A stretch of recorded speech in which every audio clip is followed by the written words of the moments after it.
அஸ்ஸலாமு அலைக்கும் வரஹ்மத்துல்லாஹி வபரகாத்துஹு. அல்ஹம்துலில்லாஹி ரப்பில் ஆலமீன் வனுஸல்லி வனுஸல்லிமு அலர் ரசூலில் கரீம் வஅலா ஆலிஹி வ அஸ்ஹாபிஹி அஜ்மஈன் அம்மா பஅத். ஃபகத் கால அல்லாஹு தஆலா ஃபீ மஹ்கமி கலாமிஹில் கதீம் வல் ஃபுர்கானில் ஹமீத். أعوذ بالله من الشيطان الرجيم بسم الله الرحمن الرحيم وعسى أن تكرهوا شيئا وهو خير لكم وعسى أن تحبوا شيئا وهو شر لكم. وقال نبينا محمد رسول الله صلى الله عليه وسلم عجبا لأمر المؤمن إن أمره كله خير وليس ذلك لأحد إلا لمؤمن إن أصابته سراء شكر فكان خير له وإن أصابته ضراء صبر فكان خيرا له. اللهم صل على سيدنا محمد وعلى آل سيدنا محمد وأنزله المقعد المقرب عندك يوم القيامة. எல்லாம் வல்ல அல்லாஹுவின் திருப்பெயர் போற்றி புகழ்ந்து இறை தூதர் இறுதி தூதர் எம்பெருமானார் முஹம்மதுன் ஸல்லல்லாஹு அலைஹி வஸல்லம் அவர்கள் மீது சலாத்தையும் சலாமையும் கூறி அன்னாரை பின்பற்றிய சத்திய சஹாபாக்கள், நல்லோர்கள், சுஹதாக்கள், சாலிஹின்கள், குறிப்பாக இந்த புனிதம் நிறைந்த ரபியுல் அவ்வல் மாதத்திலே பூமான் நபி ஸல்லல்லாஹு அலைஹி வஸல்லம் அவர்களின் வாழ்க்கையை, வரலாற்றை, அவர்கள் காட்டித்தந்த வழிகாட்டுதலை கேட்க வேண்டி இறை இல்லத்திலே ஒன்று கூடியிருக்கிற நம் யாவரின் மீதும் எல்லாம் வல்ல அல்லாஹுவின் பேரருளும் பெருங்கருணையும் என்றும் நிறைவாக நின்று நிலவட்டுமாக. அனைத்து விதமான முசீபத்துகள், ஆபத்துகளை விட்டு வல்ல அல்லாஹ் நம்மை பாதுகாத்து, மருத்துவமனையின் அனைத்து விதமான துன்பங்களை விட்டு அல்லாஹ் நம்மை நீக்கி சுகமான ஆரோக்கியமான நல்வாழ்வை நமக்கும் நம் குடும்பத்தினர்களுக்கும் சந்ததிகளுக்கும் அல்லாஹ் நசீபாக்குவானாக. உலகை விட்டு நம் மூச்சு அடங்கும் நேரம் லா இலாஹ இல்லல்லாஹ் முஹம்மது ரசூலுல்லாஹ் என்ற திருக்கலிமா நம்முடைய நாவில் கடைசி வார்த்தையாக வந்து நின்று சொர்க்கத்தின் இடத்தை இங்கிருந்தே நாம் பார்த்து திருப்தியான முறையில் அல்லாஹுவின் பொருத்தத்தோடு உலகை விட்டு பிரிவதற்கு அல்லாஹ் தௌஃபீக்கை தருவானாக.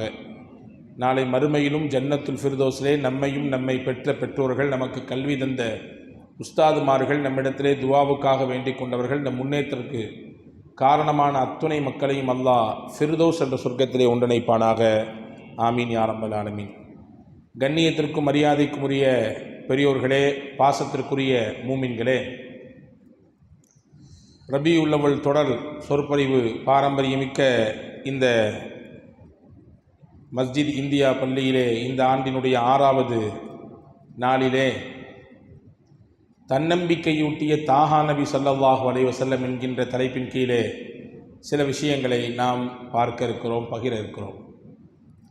உலகத்தில் மனிதனின் இயல்பு என்னவென்றால், சில விஷயம் நமக்கு பிடிக்கும், இது கிடைக்க வேண்டும் என்று நினைப்போம், இது இருந்தால் நல்லா இருக்குமேன்னு யோசிப்போம். ஆனால் அதனுடைய ஆழ அகலம் நமக்கு தெரியாது, அதனுடைய பின் விளைவு என்ன நமக்கு தெரியாது.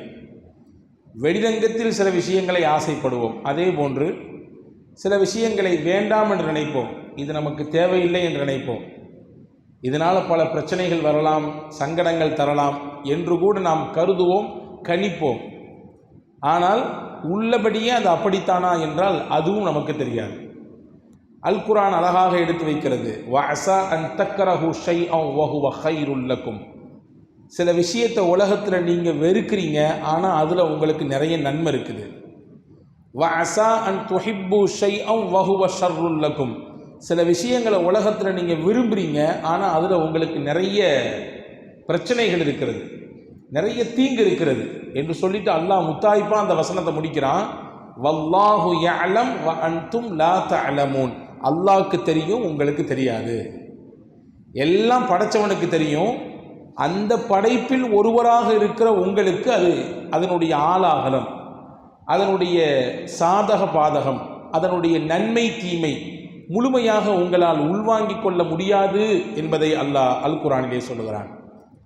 தாவூத் அலைஹிஸ்ஸலாமுடைய காலத்தில் நடந்த ஒரு சம்பவத்தை தொட்டு இந்த தலைப்புக்குள்ளே போனால் நல்லாக இருக்கும் என்று நான் நினைக்கிறேன்.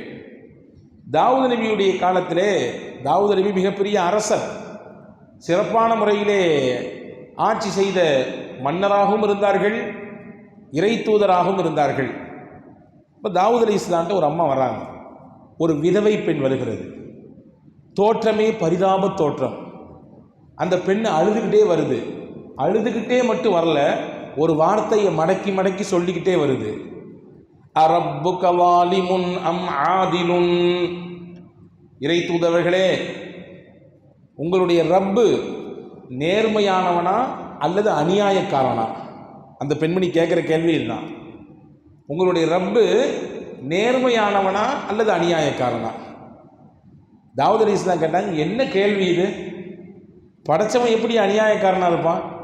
அவன் நேர்மையாளன். நீதத்தை கொண்டுதான் அவன் ஆட்சி செய்கிறான், மக்களோடு நீதமாகத்தான் நடக்கிறான். இதில் என்ன சந்தேகம்? என் கதையை கேளுங்கன்னு அந்த அம்மா சொல்லுது. என்ன கதை சொல்லுன்னாங்க. நான் ஒரு விதவை பெண். என்னுடைய கணவன் இறந்து பல ஆண்டுகள் ஆகிறது. அவரால் எனக்கு கிடைத்தது 3 பெண் மக்கள். அந்த 3 பெண் மக்களுக்கும் நான் உழைத்தால்தான் ஒருவேளை உணவு எங்களுக்கு உறுதி. நான் என்ன செய்கிறேன் அப்படின்னா, நம்ம ஊர்களெலாம் பழைய காலத்தில் வீட்டில் தாறு திரிப்பாங்க. நூலை எடுத்து கொண்டு வந்து ஒரு பெரிய ராட்டினம் போன்று ஒன்று இருக்கும், அதிலே மாட்டிக்கொண்டு அப்படியே திரிப்பார்கள். நூலை திரித்து அதை கொண்டு போய் கம்பெனியில் கொடுத்து, அப்போ அதுக்கடுத்து நூலாக அது ஒரு டவலாகவோ அல்லது லுங்கியாகவோ மாறும். இப்போ தாறு திரிப்பார்கள். அதற்கென்று ஒரு ராட்டினம் இருக்கும், அல்ல இரும்பு போன்ற உண்டான ராட்டினம். அதில் வச்சு தான் அந்த நூலை அப்படியே கோத்து வச்சுருப்பாங்க. அங்கிருந்து அப்படியே ராட்டினத்துக்கு வரும், இப்படி சுற்றுவாங்க. நாம் பார்த்துருப்போம் என்று நினைக்கிறேன். அந்த அம்மா சொல்கிறாங்க, நூலை வாங்கி கொண்டு வந்து திரித்து அதை கொண்டு போய் வியாபாரம் செய்து கடை வீதிகளிலே விற்று அதிலிருந்து வரக்கூடிய சொற்ப காசை வைத்து என் குடும்பம் கழிகிறது. சரி, இன்னைக்கு நான் நேற்றெல்லாம் உழைச்சி என்னுடைய முதலாக இருக்கக்கூடிய அந்த ராட்டினத்தையும் அதில் இருந்த நூலையும் சேர்த்து மொத்தமாக ஒரு சிகப்பு கயிறை போட்டு கட்டி என் தலையில் தூக்கி வச்சுட்டு பஜாருக்கு போனேன். விற்கலாமே, இதிலிருந்து கொஞ்சம் காசு கிடைச்சா இன்னைக்கு பொழுது கழியுமே என்ற எண்ணத்தில் போனேன். எங்கிருந்தோ ஒரு பறவை வேகமாக வந்துச்சு, என்னுடைய நூலையும் தூக்கிச்சு, அதற்கு உபகரணமாக இருக்கக்கூடிய அந்த ராட்டு, அந்த இரும்பு கம்பி, அதையும் தூக்கிட்டு மொத்தமாக போயிடுச்சு. என் முதலுக்கே மொத்தம் லாஸ் ஆகி போச்சு. என் முதலே மொத்தமும் மூழ்கி போச்சு. எதுவும் இல்லை, உழைப்பும் இல்லை, உழைப்பதற்கு தேவையான அந்த முதலாக இருக்கிற அந்த பொருளும் இல்லை. நானே ஏழை, ஒரு விதவை, 3 பெண் பிள்ளையை வைத்துக்கொண்டு கஷ்டப்படுறேன். படைச்சவனுக்கு தெரியாதா இது? ஏன் இந்த மாதிரிலாம் சங்கடத்தை தரணும்? அதனால தான் கேட்டேன், உங்கள் ரப்பு அநியாயக்காரனா அல்லது நீதவானா என்று. தாவூத் அலைஹிஸ்ஸலாம் யோசிச்சுட்டே இருந்தாங்க. இந்த அம்மாட்ட பேசி முடித்து ஒரு 2 செகண்ட் கூட இருக்காது, ஒரு 10 வியாபாரிகள் அந்த இடத்துக்கு வந்தாங்க. கொஞ்ச நேரத்துக்கு பின்னால் ஒரு 10 வியாபாரிகள் அதில் தாவூத் அலைஹிஸ்ஸலாமை சந்திக்கிறதுக்காண்டி வந்தாங்க.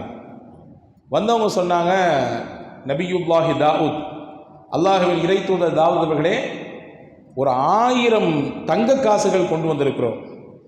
இது யாருக்கு தேவைப்படுகிறதோ, யார் இதற்கு ரொம்ப உரிமைப்பட்டவங்களோ அவங்க கையில் நீங்கள் கொண்டு போய் சேர்த்தரணும், உங்கள்கிட்ட தான் நம்பி நாங்கள் கொடுக்குறோம் அப்படின்னு சொல்லி கொடுத்தாங்க. தாவூத் அலைஹிஸ்ஸலாம் கேட்டாங்க, உங்கள் கதை என்னங்க? திடீர்னு 1000 தங்க காசு கொடுக்குறீங்களே, என்ன கதை சொல்லுங்கன்னாங்க. உடனே அந்த மக்கள் சொன்னார்கள், நாங்கள் எல்லாம் வியாபாரிகள், கடல் மூலமாக வணிகம் செய்யக்கூடியவர்கள். சின்ன சின்ன துடுப்பை எடுத்துக்கொண்டு அப்படி போவோம், ஒரு சில பகுதிகளுக்கு போவோம், எங்களுக்குரிய ஜாமான்களை வாங்குவோம், நாங்கள் கொண்டு போனதை விற்போம், அப்படி வந்துடுவோம். இப்படி ஒரு நாள், அதாவது ஒரு சில நிமிடங்களுக்கு முன்னால் நாங்கள் பயணித்து கொண்டிருக்கும் பொழுது கடலில் கடுமையான காற்றடிக்குது. நாங்கள் போன அந்த துடுப்பு இருக்குது, அங்கும் இங்கும் ஆடுது. நாங்கள் எந்த அளவுக்கு பயந்து போனோம் அப்படின்னா, இன்னைக்கு போச்சு, மொத்தமும் போச்சு, உயிரோடு சேர்ந்து மொத்தமும் இந்த கடலுக்குள்ளே நம்ம மூழ்க போகிறோம் அப்படின்னு நினச்சிட்டோம். அந்த அளவுக்கு உறுதியாகி போச்சு. எங்கள்கிட்ட நங்கூரம் போடுறதுக்கு சரியான பொருள் கூட இல்லை. அந்த நேரத்தில் நாங்கள் ஒரு நதிர் செஞ்சோம், நியத் செஞ்சோம். என்ன நேர்ச்சி செஞ்சோம்? இறைவா, எங்களை இந்த சிரமத்திலிருந்து நீ எங்களை பாதுகாத்து மீட்டெடுத்தால் நாங்கள் 10 பேர் இருக்கிறோம், தலைக்கு 100 தங்கக்காசு என்ற ரீதியிலே 1000 தங்கக்காசுகளை அல்லாவின் பாதையிலே வழங்குகிறோம் என்று நியத்து வைத்தோம். நியத்து வைத்து கொஞ்ச நேரம்தான் ஆனது, எங்கிருந்தோ ஒரு பறவை வந்துச்சு. அந்த பறவையினுடைய வாயிலே ஒரு பெரிய கம்பி இருந்துச்சு, நூல்கள்லாம் இருந்துச்சு. அதை ஒரு சிகப்பு துணியை போட்டு அந்த இதை கட்டி வச்சிருந்தது. கரெக்டாக நாங்கள் இருக்கக்கூடிய பகுதியில் வந்து அந்த பறவை வாயை திறந்துச்சு, அந்த கம்பி மொத்தமும் விழுந்துச்சு. நாங்கள் என்ன செஞ்சோம்? அதை வச்சு கொஞ்சம் ஆட்டமிட்டு கொண்டிருந்த எங்களுடைய அந்த படகை, அந்த துடுப்பை கொஞ்சம் நிப்பாட்டலாம் என்ற எண்ணத்திலே நங்கூரமாக அதை பயன்படுத்தினோம். கொஞ்ச நேரத்தில் அடித்த காற்றும் நின்றது, மூழ்க இருந்த எங்களுடைய படகும் தப்பித்தது. நாங்கள் எப்படியோ கரை ஒதுங்கிவிட்டோம். இப்பொழுது பாதுகாப்பாக வந்துவிட்டோம். நாங்கள் நினைச்சது மாதிரி தலைக்கு 100 என்ற ரீதியில் 10 பேர் 1000 தங்க காசு இந்தாங்க கையில் பிடிங்க என்று தாவூத் அலைஹிஸ்ஸலாம் இடத்துல அந்த 10 வியாபாரிகளும் கொடுத்த பொழுது தாவூத் அலைஹிஸ்ஸலாம் அந்த பெண்மணியை பார்த்து சொன்னாங்க, ரப்புக யத்தஜிரு லக்கி ஃபில் பர்ரி வல் பஹரி வ தஜஅலீனிஹி ஸாலிமா. உன்னை படைச்சவன் உனக்கு தரையில் மட்டும் இல்லை, கடல்லிருந்து உணவை தர்றதுக்காண்டி தான் அதை வாங்கியிருக்கான். உன் கையில் வச்சிருந்த அந்த நூலையும் அதை பயன்படுத்தின அந்த ராட்டையும் உன்கிட்ட வாங்கினதுக்கு காரணம் என்னன்னா, இதிலிருந்து கிடைக்கிறத விட இன்னும் கூடுதலாக உனக்கு கிடைக்கணுன்ற எண்ணத்தில் தான் வாங்கியிருக்கான். ஆனால் அதை நீ ஆரம்பத்தில் புரியாமல் அவனையே அநியாயக்காரனான்னு கேட்டுட்டியே. என்ன நியாயம் இது கேட்டியா? உன்கிட்டேருந்து வாங்கிட்டு போய் எங்கே கொடுத்து எதன் மூலமாக உனக்கு வந்திருக்கு பற்றியா வரவு? நீ எத்தனை நாட்கள் சம்பாதித்தாலும் இவ்வளவு பெரிய தொகையை உன்னால் சம்பாதிக்க இயலாது. அல்லாஹ் உனக்கு கொண்டு வந்து சேர்க்க வேண்டும் என்று நாடினான். எனவே ஒரு சின்ன சிரமத்தை கொடுத்து அதற்கு பின்னால் ஒரு பெரிய ஒரு லாபத்தை, ஒரு பெரிய ஒரு வாழ்க்கையை உனக்கு இதன் மூலம் தந்திருக்கிறான். கொண்டு போ, உன்னுடைய யத்தீமான பிள்ளைகளுக்கு இதன் மூலமாக செலவழித்துக்கொள் என்று அதற்கு தாவூத் அலைஹிஸ்ஸலாம் அந்த பெண்ணிடத்திலே சொன்னதாக ஒரு வரலாற்று குறிப்பு இருக்கிறது. அன்பு சகோதரர்களே, ஒரு மூமினின் பார்வை இப்படித்தான் இருக்க வேண்டும். நம் வாழ்க்கையில் வரக்கூடிய கஷ்டங்கள், நெருக்கடிகள், சோதனைகள், இழப்புகள், இது எல்லாம் நமக்கு என்ன தரணும் அப்படின்னா நம்பிக்கையை, நிச்சயம் இதனால் அல்லாஹ் என்னை கைவிட்ட மாட்டான், இதை விட பன்மடங்காக அல்லது இதைவிட ரெட்டிப்பாக அல்லது இதைவிட ஒரு சிறந்த நிலையை தருவதற்கு அல்லாஹ் இந்த சோதனையை, இந்த நெருக்கடியை தருகிறான் என்ற பார்வையில் தான் ஒரு முஸ்லிம் பார்க்க வேண்டும். ஏனென்றால் அப்படித்தான் குர்ஆன் சொல்லுகிறது. இன்ன மஅல் உஸ்ரி யுஸ்ரன், இன்ன மஅல் உஸ்ரி யுஸ்ரா. சூரா அலம் நஷ்ரஹ் திருக்குரானிலே 6000 சொச்சம் வசனங்கள் இருக்கிறது, 114 அத்தியாயங்கள், 30 பாகங்கள் இருக்குது. எந்த வார்த்தையும் வீணான வார்த்தை என்று சொல்ல முடியாது. இந்த இடத்துல இது தேவையில்லை, அல்லாஹ் இதை எக்ஸ்ட்ரா பயன்படுத்தியிருக்கான் அப்படின்ற மாதிரி குரானில் எந்த வார்த்தைகளையும் கூட சுட்டி காட்ட முடியாது. ஒவ்வொன்றுமே பவர்ஃபுல்லான வார்த்தைகள் மட்டுமல்ல, எல்லாமே பயன்மிக்க வார்த்தைகள். பாருங்க, அப்படிப்பட்ட வேதத்தில் அலம் நஷ்ரஹ் அல்லாஹ் ஒரே கருத்தை சொல்லக்கூடிய வசனத்தை 2 தடவை சொல்றான். 2 தடவை சொல்றான். இன்னம அல் உஸ்ரி யுஸ்ரா, இன்னம அல் உஸ்ரி யுஸ்ரா. ஒரே வார்த்தை, ஒரே கருத்து. கஷ்டத்துடன் லேஸ் இருக்கிறது, சிரமத்துடன் லேஸ் இருக்கிறது. இதே தான் ஒரே கருத்து 2 தடவை அடுத்தடுத்து வருது. என்ன காரணம்? ஏன் மடக்கி மடக்கி ஒரே அத்தியாயத்திலே, அதுவும் அதற்கு அடுத்த வசனத்திலேயே ஏன் இதை சொல்ல வேண்டும்? முஃபஸ்ஸிர்கள் விளக்கம் தருகிறார்கள். வல்ல அல்லாஹ் ஒரு மனிதனுக்கு ஒரு சோதனை கொடுத்தால், ஒரு கஷ்டம் கொடுத்தால் 2 சந்தோஷத்தை தருவான். ஒரு சிரமம் வந்தால் அடுத்து அவனுக்கு 2 மகிழ்ச்சி வரப்போகிறது என்று அர்த்தம்.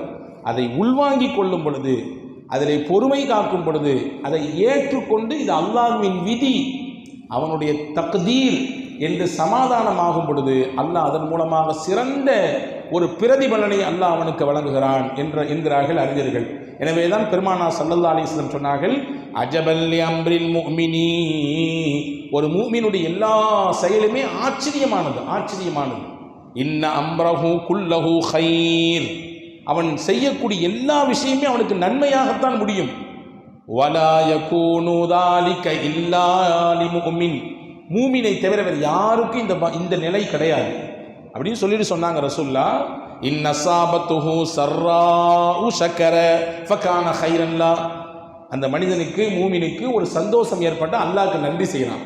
இன்னைக்கு நடந்த வியாபாரத்தில் மகிழ்ச்சியான ஒரு நிலை, நாம் நினைத்ததை போன்று உண்டான ஒரு ஏற்பாடு நடந்து விட்டது. நாம் எடுத்த காரியம் சிறப்பான முறையிலே நகர்ந்து கொண்டிருக்குது. நாம் எதிர்பார்ப்பதை போன்று உண்டான ஒரு சூழலை நோக்கி நகர்கிறது. அல்லாஹ்வுக்கு நன்றி செலுத்துகிறார். ரசூலுல்லாஹ் சொன்னாங்க, இந்த நன்றி செலுத்துதல் அவருக்கு நன்மையாக மாறுகிறது. அடுத்த வார்த்தை சொன்னாங்க, அதான் கவனிக்க வேண்டிய விஷயம். வைன் அஸாபத்துஹு ضراء فصبر فكان خيرا له. ஏதாவது ஒரு கஷ்டம், ஏதாவது ஒரு சிரமம், ஏதாவது ஒரு நெருக்கடி, ஏதாவது ஒரு இழப்பு, ஏதாவது ஒரு விதமான கவலை தரக்கூடிய விஷயங்கள் நடந்து விட்டால் ஃபஸபர, அவர் கொஞ்சம் பொறுமையாக இருக்கிறார். அல்லாஹ்வுடைய நாட்டம் நடக்குது, அல்லாஹ்வுடைய தக்தீர் நடந்து கொண்டிருக்கிறது, பொறுமையாக இருக்கிறார். ஃபகான கைரன் லஹ், அதுவும் அவருக்கு நன்மையாகவே மாறுகிறது என்று பூமான் நபி ஸல்லல்லாஹு அலைஹி வஸல்லம் சொல்லக்கூடிய விஷயத்தை பார்க்கிறோம். அன்பு சகோதரர்களே, இன்னைக்குள்ள காலகட்டத்திலே கவலையில், மன அழுத்தத்தில் பல்வேறு விதமான இடர்கள் ஏற்படுகிற பொழுது மன ரீதியான ஒரு விதமான புழுங்கி தவிக்கக்கூடிய விஷயம் இன்னைக்கு அதிகரித்திருக்கிறது. WHO சொல்லுது, வேர்ல்டு ஹெல்த் ஆர்கனைசேஷன், உலகத்திலேயே மிகப்பெரிய நோயாக எது உருவெடுத்துட்டு இருக்குது? என்ன நோய் பெரிய நோய்? கேன்சரா, அல்லது ஹார்ட் ரிலேட்டடான ஏதாவது நோயா, அல்லது வேறு ஏதாவது நோயா? கிடையாது. WHO சொல்லுது 2025க்குள்ள வேர்ல்டையே அச்சுறுத்தக்கூடிய நோயாக ஸ்ட்ரெஸ்ஸு தான் இருக்குன்னு சொல்லுது. ஏன்னா இன்னைக்கு வரக்கூடிய பல நோய்களுக்கு மூலமாக மன அழுத்தம் தான் இருக்கிறது. பொதுவாகவே மனித மனதை அல்லாஹ் எப்படி வைத்திருக்கிறான் என்றால், அதிகப்படியான சந்தோஷத்தையும் அது தாங்காது, அதிகப்படியான கவலையையும் நெருக்கடியையும் மன அழுத்தத்தையும் அது தாங்காது. ரெண்டுக்கும் நடுவிலே மனிதன் தன்னுடைய மனதை அமைத்து கொள்ள வேண்டும், தன்னுடைய எண்ணங்களை அமைத்து கொள்ள வேண்டும். வேடிக்கையாக சொல்கிறதுண்டு, ஒருத்தர் அவருக்கு ஒரு பெரிய பம்பர் பரிசு கிடைக்குது, பெரிய அளவில் உண்டான ஒரு தொகை கிடைக்குது. இப்போ அவர் கொஞ்சம் உடம்பு சரியில்லாமல் மருத்துவமனையில் சேர்க்கப்பட்டிருக்காரு, ஐசியூவில் இருக்கிறாரு. டாக்டர்ஸ் சொல்கிறாங்க, இவர்கிட்ட எந்த சந்தோஷமான செய்தியும் சொல்லிடக்கூடாது, ரொம்ப கவலையான செய்தியையும் அவர்கிட்ட சொல்லக்கூடாது. பிள்ளைங்களாம் சொல்கிறாங்க, அவருக்கு ஒரு பெரிய பம்பர் அடிச்சிருக்குங்க பரிசு, கிட்டத்தட்ட அவருக்கு ஒரு பெரிய அமௌண்ட் கிடைச்சிருக்கு, அவர்கிட்ட சொன்னால் சந்தோஷப்படுவார் அப்படின்னு சொல்லி பிள்ளைங்களாம் நினைக்கிறாங்க. சரி, நீங்கள் சொல்ல வேண்டாம், நானே சொல்லிக்கிறேன் அப்படின்னு சொல்லி அந்த டாக்டர் என்ன செய்கிறாரு, அவர்கிட்ட ட்ரீட்மெண்ட் கொடுத்துட்டே இருக்கும் பொழுது அவர்கிட்ட பேச்சு கொடுக்குறாரு. இந்த மாதிரி நல்ல நீங்கள் எந்த நிலையில் இருக்கிறீங்க, உங்களுக்கு வியாபாரம்லாம் எப்படி, உங்களுடைய தொழிலெலாம் எப்படி இப்படின்னு பேசிகிட்டே இருக்கும்போது திடீர்னு உங்களுக்கு ஒரு குறிப்பிட்ட அமௌண்ட் வச்சுக்கிங்களேன், ஒரு 10 லட்சம் ரூபா உங்களுக்கு ஒரு பம்பர் பரிசு அடிச்சுன்னு வச்சிங்களேன், நீங்கள் என்ன செய்வீங்க அப்படின்னு யதார்த்தமாக கேட்டார்.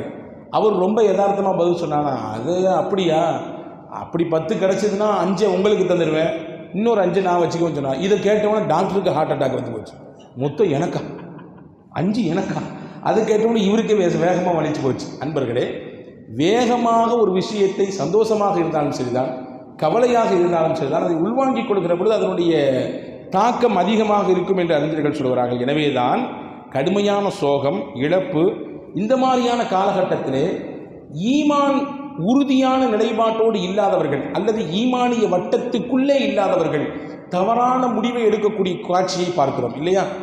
இழப்பு, பேரும் புகழோடு வாழ்ந்தவர்கள், புகழின் உச்சத்திலே வாழ்ந்தவர்கள், சினிமா துறையில் இருந்தவர்கள், பெரும் படித்த பட்டதாரிகள், துறை சார்ந்த வல்லுநர்கள், அவங்கெல்லாம் கூட சில நேரங்களில் ஏற்படக்கூடிய இழப்பு அல்லது அவங்க எதிர்பார்த்தாது நடக்காத பொழுது தங்களுடைய முடிவையே, தங்களுடைய வாழ்க்கையே முற்றுப்புள்ளி வைத்து முடித்துக் கொள்வதை பார்க்கிறோம்.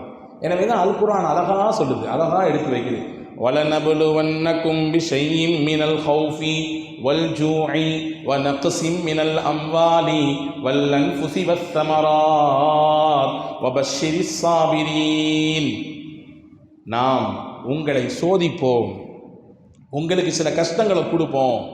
எந்தெந்த மாதிரிலாம் உங்களுக்கு கஷ்டங்கள் வரலாம்? ஹவுஃப், பயத்தை கொடுப்போம். வல்ஜூ, பசி, வறுமை, ஏழ்மை, இதை கொண்டு உங்களை சோதிப்போம்.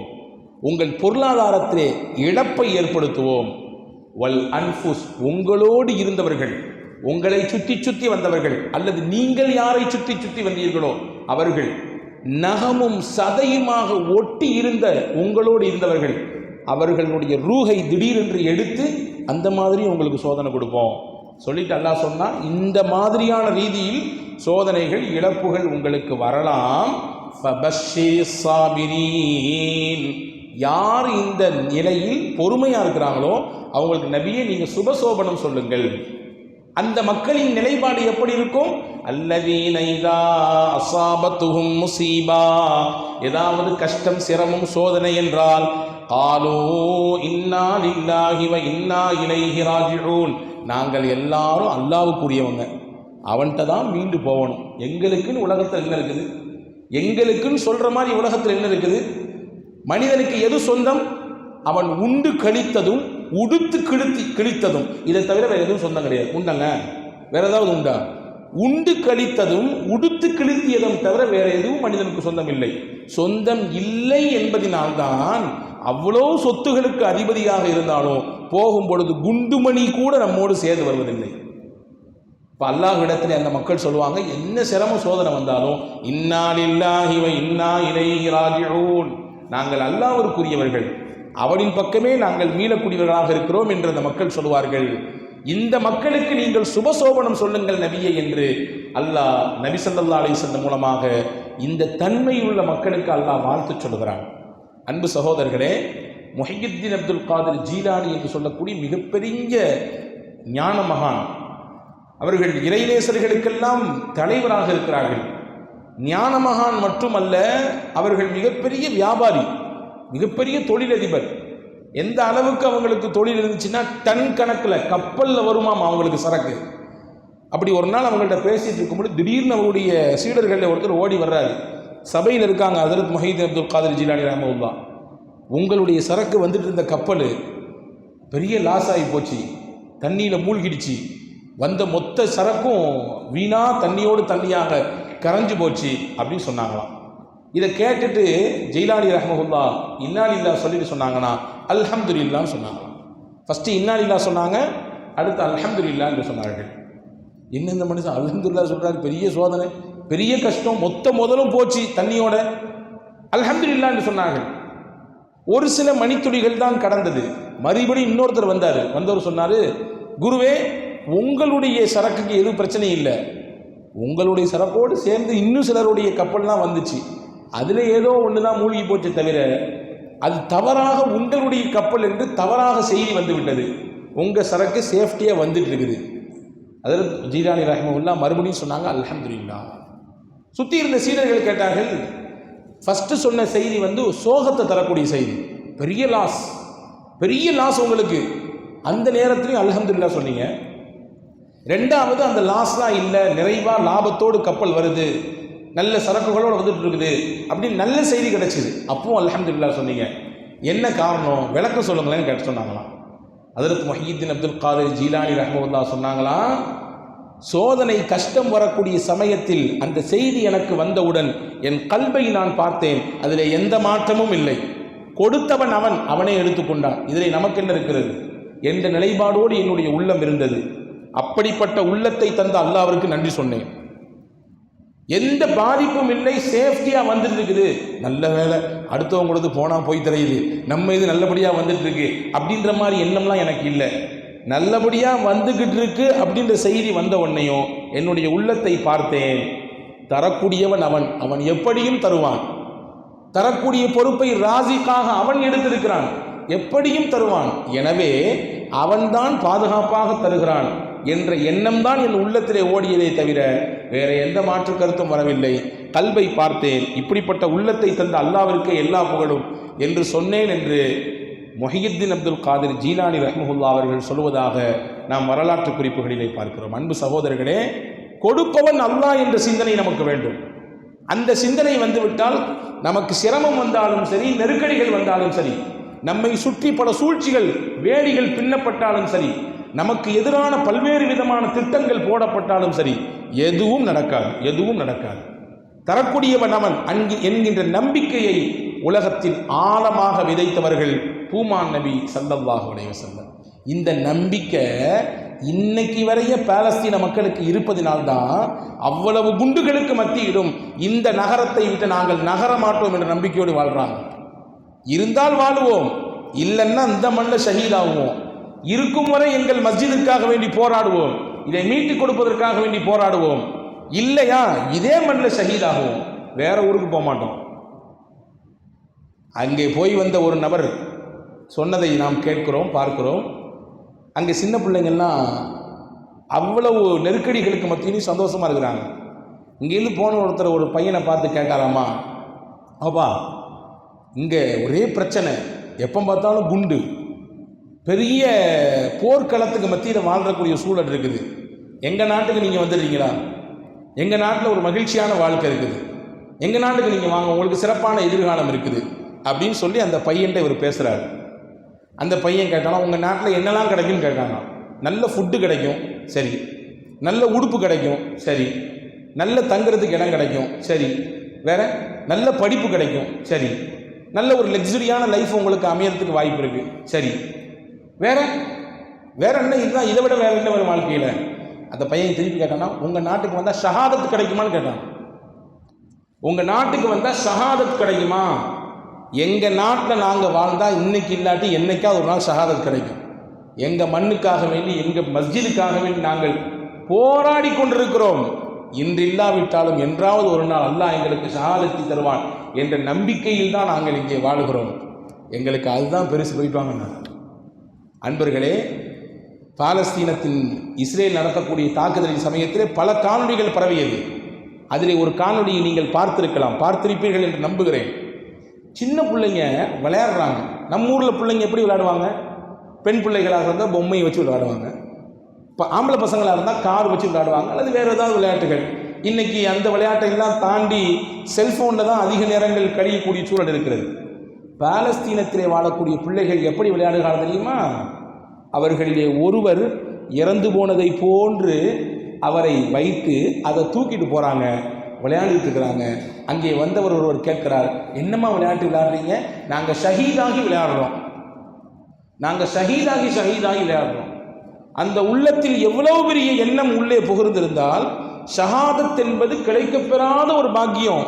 அதை இந்த பைத்துல் முகத்தஸுக்காக வேண்டி ஒருத்தர் கொடுக்கிறதுங்கிறது பெரிய நிலை என்பதை உள்ளார்ந்து உணர்ந்ததினாலே அங்கே வளரக்கூடிய சின்ன பிள்ளைகள் பெரிய ஆட்கள் வரை, வயது முதிர்ந்தவர்கள் வரை, ஆண்கள் பெண்கள், வயதிலே வாலிபர்கள், எந்த வேற்று வித்தியாசமும் இல்லாமல் நம்பிக்கையோடு அங்கே வாழ்ந்து கொண்டிருக்கிறார்கள். ரசூலுல்லாஹி ஸல்லல்லாஹு அலைஹி வஸல்லம் சொன்ன விஷயம் தானே அது. அந்த நம்பிக்கை ரசூலுல்லாஹ் கையை காமிச்சு சொன்னாங்க, குறிப்பிட்டு கை காட்டி சொன்னார்கள். பாலஸ்தீனை எந்த திசையை நோக்கி இருக்கிறதோ அந்த திசையை நோக்கி கை காட்டி சொன்னார்கள், இந்த பகுதியில் வாழக்கூடிய மக்கள் கடும் சோதனைக்கு உள்ளாகுவார்கள், ஆனால் அந்த சோதனைக்கு பிறகு ஒரு மகிழ்ச்சிகரமான சிறப்பான எதிர்காலம் அவர்களுக்கு இருக்கிறது என்று ரசூலுல்லாஹ் கைகாட்டி சொன்னதினாலே அந்த எதிர்காலத்தை நாம் இல்லை, நமக்கு பின்னால் வரக்கூடிய சந்ததிகளாவது அனுபவிக்கட்டும் என்ற நம்பிக்கையோடு தானே அந்த மக்கள் வாழுகிறார்கள், போராடுகிறார்கள். அன்பு சகோதரர்களே, இந்த நம்பிக்கை தான் சமகாலத்தில் அந்த மக்கள் மூலமாக நமக்கு கிடைக்கிறது. ஈமானிய நெஞ்சுரம். இந்த நம்பிக்கையை தான் பெருமானார் ஸல்லல்லாஹு அலைஹி வஸல்லம் அவர்கள் ஒவ்வொருவருடைய உள்ளத்திலும் ஏற்றி வைத்தார்கள். ஹதீஸ்ல வருதுங்க, அபூ தல்ஹா உம்மு சுலைம் சிறந்த தம்பதிகள். கணவன் மனைவி எப்படி இருக்கணுன்றதுக்கு பல ரோல் மாடல் இருக்குது சஹாபாக்கள்ல. அந்த ரோல் மாடலில் ஒருத்தர் தான் அபூ தல்ஹா உம்மு சுலைம். ரொம்ப பெரிய பாக்கியமான தம்பதிகள் இவர்கள் இருவரும். இவங்க ரெண்டு பேர்த்துக்கும் ஒரு குழந்தை பிறந்துச்சு. அபூ தல்ஹா வியாபார விஷயமா வெளியூர் போயிட்டு ரிட்டர்ன் வர்றதுக்குள்ளார இந்த குழந்தை இறந்து போச்சு. வியாபாரம் முடிச்சுட்டு ஒரு சில நாட்கள் கழித்து வீட்டுக்கு வர்றாரு. வந்த உடனே ஏன் சோக செய்தியை கணவனுக்கு சொல்லணும் அப்படின்ற எண்ணத்தில் மனைவி வந்த கணவனுக்கு சிறப்பான முறையிலே அவருடைய உணவு ஏற்பாட்டை எல்லாம் செஞ்சு கொடுத்தாங்க. அன்றைய இரவு தன்னுடைய நீண்ட நாள் பிரிந்திருந்த கணவனோடு தாம்பத்தியத்திலே மகிழ்ச்சியாக ஈடுபட்டார்கள். தாம்பத்திய நிறைவுக்கு பிறகு உம்மு சுலைம் ரலியல்லாஹு தஆலா அன்ஹா அபூ தல்ஹா சொன்னாங்க, உங்கள்கிட்ட யாராவது ஒருத்தர் ஒரு அமானிதம் கொடுக்குறாரு, கொஞ்ச நாள் கழித்து கொடுத்தவர் வந்து கேட்டாருன்னா நீங்கள் என்ன சொல்லுவீங்க அப்படின்னு கேட்டாங்க. எவ்வளோ அழகான, எவ்வளவு நுட்பமான கேள்வி பாருங்கள். அவரே சொன்னார், கொடுத்தவர் கேட்டால் கொடுத்துட வேண்டியதுதானே, இதில் என்ன இருக்குது? அமானிதம் கொடுத்தவர் அவர் வந்து திருப்பி கேட்டார்னா தரமாட்டேன் என்னோடது அப்படின்னு சொல்ல முடியுமா? முடியாது. கேட்டால் கொடுத்துட வேண்டியதுதான். உடனே சொன்னாங்க உம்மு சுலைம், அல்லாஹ் உங்களுக்கும் எனக்கும் சேர்த்து ஒரு பிள்ளையை அமானிதமாக தந்தான், கொடுத்தவனை எடுத்துக்கொண்டான். அபூ தல்ஹாவுக்கு அப்படியே ஆடி போயிட்டாரு. நீண்ட நாள் கழித்து வியாபாரம் முடித்து வந்து நான் பிள்ளைய பார்க்கலான்ற எண்ணத்தில் இருக்கிற சமயத்தில் இந்த செய்தி ஒரு பேர் இடியாக இருக்கிறது. காலையில் எந்திரிச்ச உடனே சுத்தமாகி நேர் ரசூல்லாட்ட போனாங்க. யார் ரசூலல்லா, அல்லாவின் தூதரே, செய்தியை கேட்டீங்களா? நான் வெளியூருக்கு போயிருந்தேன், போயிட்டு வர்ற இடத்துல இந்த அம்மா எங்களுக்கு பிறந்த குழந்தை இறந்துருச்சு, முதல்லையே எங்கள்கிட்ட அந்த செய்தியை சொல்லாமல் என்னுடைய பிள்ளைகள் இறப்பு செய்தியை நீண்ட நேரத்துக்கு பிறகு அந்த அம்மா சொல்கிறாங்க. எவ்வளோ வருத்தமாக இருக்குது, அவ்வளோ கஷ்டமாக இருக்குன்னு சொல்லி அபூ தல்ஹா ரலியல்லாஹு தஆலா அவர்கள் தன்னுடைய மனக்குறையை வெளிப்படுத்திய நேரத்திலே ரசூலுல்லாஹ் சொன்ன ஒரு வார்த்தை, ரொம்ப கவனமான வார்த்தை. அந்த அம்மாவுக்கு இருந்த நம்பிக்கைக்கு அல்லாஹ்வின் தூதர் கொடுத்த பரிசு. பாரக்கல்லாஹு ஃபீ காபிரி லைலத்திகுமா, நீங்கள் இருவரும் நேற்றிரவு அல்லாஹ்விற்காக வேண்டி நீங்கள் ஒன்றிணைந்திருக்கிறீர்கள், அந்த இணைப்பிலே அல்லாஹ் பரக்கத் செய்வானாக நாங்கள் சொல்லலாம். உங்கள் இணைப்பு நேற்று உங்கள் இருவருக்கு இடையில் ஏற்பட்டது, இந்த இணைப்பில் அல்லாஹ் உங்களுக்கு பரக்கத் செய்வானாக. ரசூலுல்லாஹ் செஞ்ச துவா அப்படி பழிச்சது. கரெக்டாக 9 மாதம் அழகான ஒரு ஆண் குழந்தை பிறந்தது. உம்மு சலீம் ரலியல்லாஹு தஆலா அனஸ் ரலியல்லாஹுடைய கையில் கொடுத்து ரசூலுல்லாஹ்ட்ட கொண்டு போய் கொடுங்கன்னாங்க. ரசூலுல்லாஹ்வுடைய மடிக்கு வந்த குழந்தைகளில் முக்கியமான குழந்தை அந்த பிள்ளை. ரசூலுல்லாஹ் பிள்ளைய மடியில் வாங்கிட்டு பேரிச்சம்பழத்தை அப்படி சப்பி அதனுடைய அந்த சாறை வாயில் தொட்டு வைத்து விட்டு அப்துல்லான்னு பேர் வச்சாங்க. வரலாற்றில் எழுதுகிறார்கள், இந்த அப்துல்லாவுக்கு பிறந்த பிள்ளைகள் எல்லாமே மார்க்கத்தில் மிகப்பெரிய அறிஞர்களாக, துறை சார்ந்த வல்லுநர்களாக, குர்ஆனிலே மிக தெளிவு பெற்றவர்களாக உருவாகி பேரோடும் புகழோடும் அந்தஸ்தோடும் இபாதத்தோடும் வாழ்ந்தார்கள் என்ற குறிப்பு எழுதுகிறார்கள். இந்த பாக்கியம் எப்படி கிடைச்சது? அந்த அம்மாவுக்கு இருந்த நம்பிக்கைக்கு கிடைச்சது. அல்லாஹ் கொடுத்தான், அல்லாஹ் கொடுத்தவன் அல்லாஹ் அவனே எடுத்துக்கொண்டான். எடுத்தவனுக்கு தெரியும் எப்படி கொடுக்க வேண்டும் என்று. திரும்பி அவன் கொடுத்தால் அதனுடைய அந்த வேல்யூ ரொம்ப அதிகமாக இருக்கும். அப்படிப்பட்ட பிள்ளையை அல்லாஹ் கொடுத்தான். அன்பு சகோதரர்களே, இந்த நம்பிக்கையில் தான் நம்முடைய வாழ்க்கை நகர வேண்டும். இப்படியான நம்பிக்கையை தான் மார்க்கம் தருகிறது. ஒன்று உங்களிடத்திலிருந்து எடுக்கப்பட்டால் அதற்கு பகரம் சிறப்பாக கிடைக்கும் என்று நான் ஆரம்பத்தில் சொன்னேனே. திருக்குர்ஆனில் ஒரு அழகான செய்தியை அல்லாஹ் காட்சிப்படுத்துகிறான். நம்ம எல்லாத்துக்கும் தெரியும், குர்ஆனிலே நூர் என்கின்ற ஒரு அத்தியாயம் இருக்கிறது. அல்லிமூ நிசாக்கும் சூரத்தன் நூர். அதற்கு உமர் எல்லாம் சொன்னாங்க, உங்கள் வீட்டு பெண்களுக்கெல்லாம் 100 அத்தியாயத்தை கற்றுக் கொடுங்கன்னாங்க. உங்கள் வீட்டிலே வாழக்கூடிய பெண்களுக்கெல்லாம் 100 அத்தியாயத்தை கற்றுக் கொடுங்கள். அதிலே பெண்கள் பேணி பாதுகாத்து நடக்க வேண்டிய பல முக்கிய அம்சங்கள் அதில் இருக்கிறது. அதை அவர்களுக்கு உள்வாங்குவதற்கு வழி செய்து கொடுங்கள் என்று செய்தனா உமர் ரலியல்லாஹு சொல்லுவாங்க. அந்த 100 என்கின்ற அத்தியாயத்தில் ஒரு 10 வசனம் குறிப்பிட்ட ஒரு நபருக்காக வேண்டி இறங்கியது. யார் அவங்க? நீண்ட பெரிய வரலாறு சுருக்கமாக தருகிறேன். அதில் சையதத்துனா ஆயிஷா சித்திகா ரலியல்லாஹு தஆலா ஒரு போர்க்களத்திற்கு போகும் நேரத்திலே தவறுதலாக தேவையில்லாமல் முனாஃபிக்கீன்களின் மூலமாக சஃப்வான் என்ற நபித்தோழரோடு சேர்த்து இட்டு கெட்டி அவர்களையும் ஆயிஷா அம்மாவையும் இணைத்து முடிச்சு போட்டு பேசப்பட்டது. வதந்தியாக இல்லாத பொல்லாத செய்திகளை சேர்த்து மதீனாவிலே பரவவிடப்பட்டது. இந்த செய்தி எந்த அளவுக்கு பரவுச்சுன்னா, பொதுவாகவே நல்லது சீக்கிரமாக ஷேர் ஆகிறத விட தேவையில்லாத விஷயம் நிறையமாக ஷேர் ஆகிட்டே இருக்கும்.